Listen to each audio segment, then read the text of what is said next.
Assalamualaikum warahmatullahi wabarakatuh.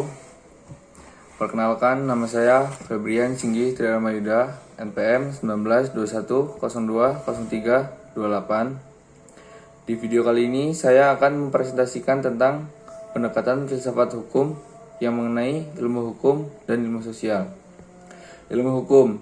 Beberapa pendapat mengatakan bahwa karena filsafat hukum merupakan bagian khusus dari filsafat pada umumnya, maka berarti filsafat hukum hanya mempelajari hukum secara khusus, sehingga hal-hal dan hukum menjadi tidak relevan dalam pengkajian filsafat hukum. Sebagai filsafat hukum tunduk pada sifat-sifat, cara-cara, dan tujuan dari filsafat pada umumnya. Di samping itu, hukum sebagai objek dari filsafat hukum akan mempengaruhi filsafat hukum. Dengan demikian, secara timbal balik antara filsafat hukum dan filsafat saling berhubungan. Secara sederhana, dapat dikatakan bahwa filsafat hukum adalah cabang filsafat, yaitu filsafat tingkah, laku, atau etika, yang mempelajari hakikat hukum. Dengan perkataan lain, filsafat hukum adalah ilmu yang mempelajari hukum secara filosofis.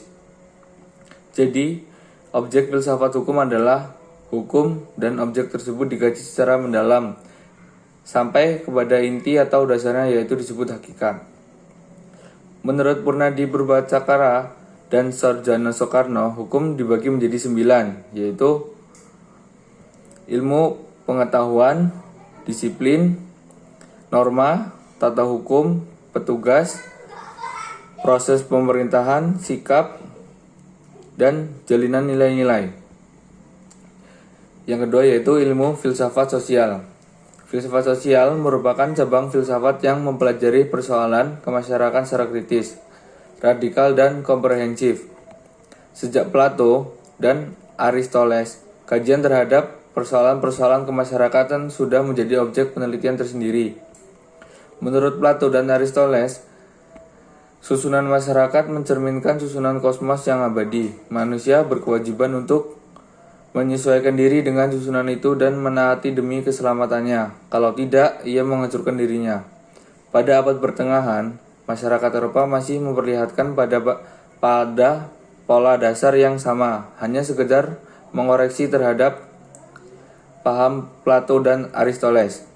Paham tentang otonomi kosmos diganti dengan paham heteronominya, yaitu kepercayaan bahwa kosmos tidak berdiri sendiri, tetapi bergantung pada kemahakuasaan Allah. Ketertiban kosmos adalah suatu ketertiban yang telah diciptakan. Perubahan hukum dan sosial. Proses terjadinya perubahan-perubahan pada masyarakat di dunia pada dewasa ini merupakan suatu gejala yang normal yang pengaruhnya menjalar dengan cepat ke bagian-bagian lain dari dunia. Antara lain, berkat adanya komunikasi modern dengan taraf teknologi yang berkembang dengan pesatnya.